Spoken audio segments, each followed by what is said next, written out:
Now, your 2 News Oklahoma first forecast.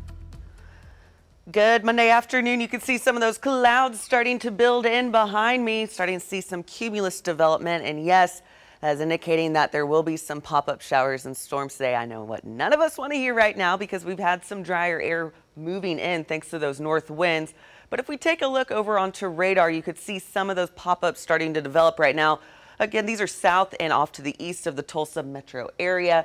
Some of those are starting to fire up right along that Fayetteville down to Fort Smith. So right along the Arkansas-Oklahoma border and then south of that. So the big question, will we be tapping into that right now? Those clouds looking to hold some moisture as you're looking out downtown.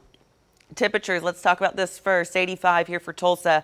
We have north winds in play, and why that's important, those north winds are ushering in a drier air mass, but we do have enough moisture in the atmosphere to get something to develop. So we're going to continue to keep a close watch on that. Feels like 90. Thankfully, though, if we had those south winds, we'd be feeling easily like 95 at this point if that was the case. 83 down in Stigler, 82 over in Tahlequah at this hour, 82 up in Grove. Temperatures over the next couple hours will remain steady in those 80s. 87, I'm going to keep us right about 86 for today, given that limited with that sun, with those clouds building in for the afternoon hours and into the early evening. Northeasterly winds at 10 to 15 miles per hour. It's a limited chance, only 20%, but there's still that isolated development from about 3 until 5 p.m. when we're looking for those showers to start to take hold.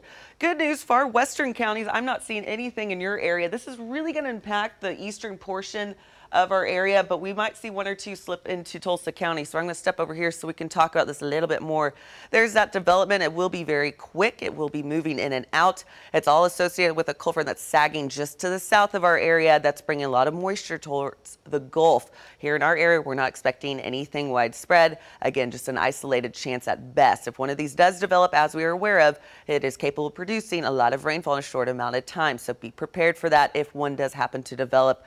Primarily staying just off to our east, but I wouldn't be surprised if we see one sneak through here in the metro area. Outside of that, we'll see some clearing through the overnight, and tomorrow, my pick of the week. Wait till you see what's in store. 67 for your overnight low here for Tulsa. That is very pleasant given our seasonal average should be right around 74. And for tomorrow's commute, 71, bright and beautiful. How about 87? We're going to hold on to those northeast winds for tomorrow. It's going to be sunny. It'll be breezy for the afternoon and evening, but we're not expecting any precipitation. This is going to be an enjoyable day. 87 will do it for the daytime high for tomorrow. But as we look towards midweek, we'll start to see those 90s building back in, and we will have those 90s continuing into the weekend with heat indices well over 100 starting Friday, continuing into next week. Mike and I'll be right back after the break.